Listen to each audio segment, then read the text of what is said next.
नमस्कार दोस्तों, OCA network में आपका स्वागत है। मैं हूं ओमकार चौधरी। सीधे जुड़ लेते हैं अनुपम मिश्रा जी के साथ और चर्चा शुरू करते हैं। अनुपम जी, बहुत स्वागत है आपका। नमस्कार नमस्कार। सर। तो 10वीं बार नीतीश कुमार, कुछ तो है उनमें। 2005 से सीएम है। जीतन मांझी के एक छोटे से कार्यकाल को छोड़ दें तो हाँ साहब, मेरी याददाश्त में तो कोई व्यक्ति किसी भी प्रदेश का 10 बार मुख्यमंत्री नहीं बना। यदि मैं गलत हूं तो मुझे करेक्ट कर दीजिए, पर मुझे तो नहीं याद पड़ता, वो भी बिहार जैसे प्रदेश का। मतलब जहां पे एक सीमा के बाहर कर्पूरी ठाकुर जैसे आदमी नहीं जा पाए, जहां लालू यादव जैसे आदमी, और उससे भी बड़ी बात यह है कि 10 बार मुख्यमंत्री बनने में एक बार बहुमत नहीं। आप देखें, 10 बार बिना बहुमत के मुख्यमंत्री, और इतना बीच बीच में बुरी गति भी हुई। लेकिन अच्छा, एक तो ये बड़ी बात है, और दूसरी बात कि जिस व्यक्ति को पलटू राम कहा जाता है, उस व्यक्ति की विश्वसनीयता, देखिए पलटू राम कहने का मतलब हुआ कि विश्वसनीयता ना बचना। उसकी विश्वसनीयता इतनी ज्यादा अभी भी निकली कि ये पूरा चुनाव एक तरह से नीतीश कुमार की विश्वसनीयता पर जनमत संग्रह हो गया, और जिसको उन्होंने जीत लिया। तो ये दोनों ही चीजें बड़ी अद्भुत रही।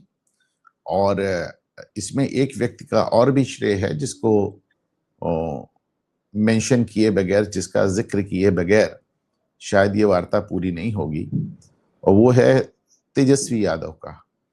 जिस अंदाज में वो सामने आए, जिस तरह उन्होंने धमकियां दी कि बिहार वालों को दिल्ली वाले बचा नहीं पाएंगे, देख लूंगा, खैनी की तरह चबा के थूक दूंगा, क्या क्या।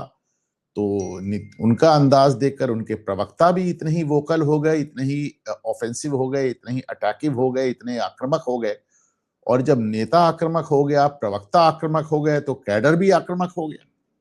और अब तो ये बात बहुत खुलकर सामने आ रही है कि साहब, इनके कार्यकर्ताओं और इनके कैडर और उनके प्रवक्ताओं और खुद तेजस्वी के अंदाज से उन लोगों को जंगल राज समझ में आने लगा जो उस दौर में पैदा भी नहीं हुए थे, या जिनकी स्मृति उस जंगल राज को लेकर बहुत कम बची होगी। उनको भी लगने लगा कि हाँ, जंगल राज क्या रहा होगा।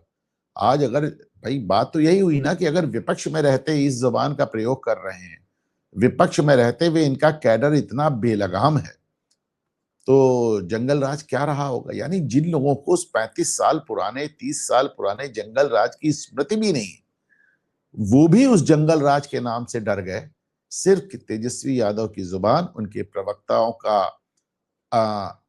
अनावश्यक रूप से अति आक्रामक बिहेवियर, और उनके कैडर का एक बेलगाम अंदाज, और उनके सोशल मीडिया आईटी सेल के द्वारा चलाए जा रहे गाने की आने दो तेजस्वी भैया से, तुम्हारे दुपट्टे से कट्टा पोंछा जाएगा।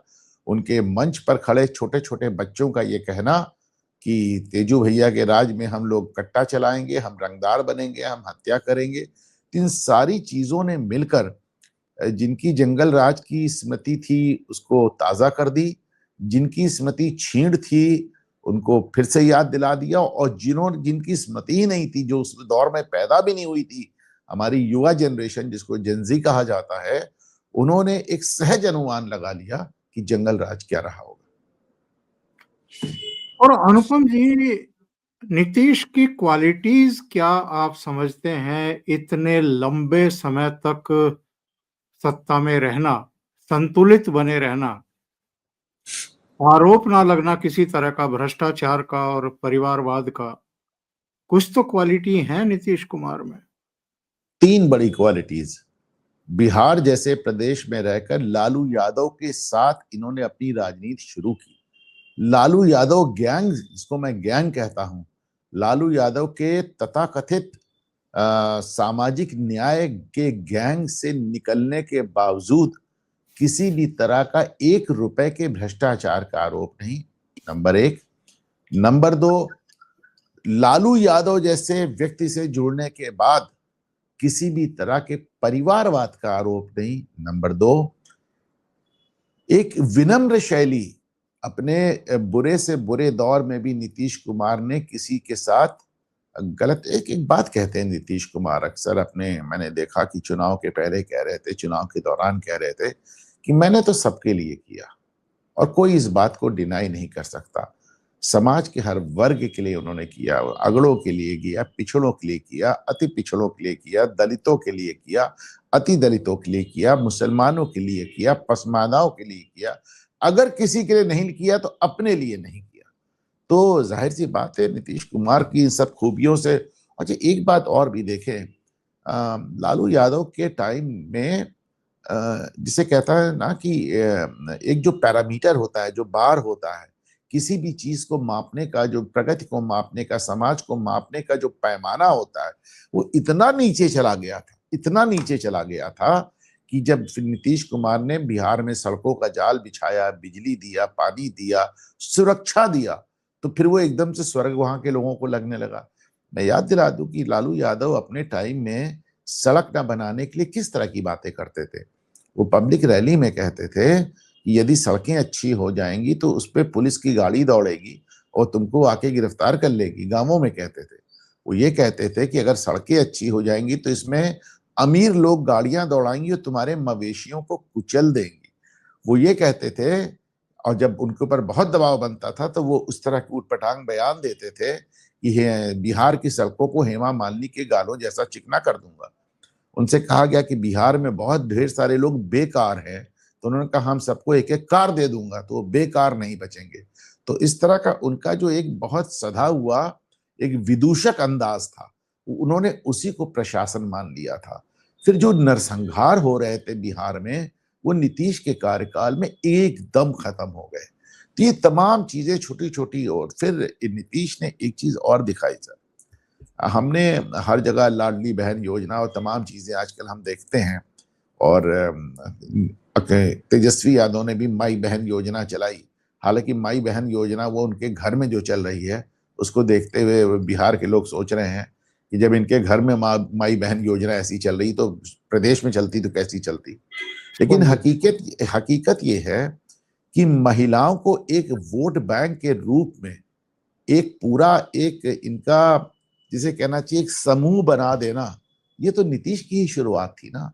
आज जो लड़कियां जीविका दीदी के रूप में काम कर रही हैं, आज महिलाएं जो 10,000 रुपया पा रही हैं और जिनको 2 लाख रुपए तक का वादा है रोजगार के लिए, इन्हीं महिलाओं ने किसी समय नीतीश की पोशाक योजना के तहत स्कूली यूनिफॉर्म पाई थी, नीतीश की साइकिल योजना के तहत स्कूल जाने के लिए साइकिल पाई थी, और नीतीश की सुरक्षा आश्वासन के तहत आजादी पाई थी।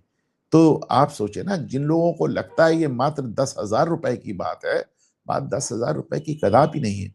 नीतीश ने एक लंबे समय में महिलाओं को भरोसा दिलाया है कि नहीं, और ये जो एक महिला वोट बैंक नीतीश ने बनाया, ये आने वाले समय में, देखिए नीतीश कुमार ने 2020 में कहा था ये उनका अंतिम चुनाव है, नहीं हुआ।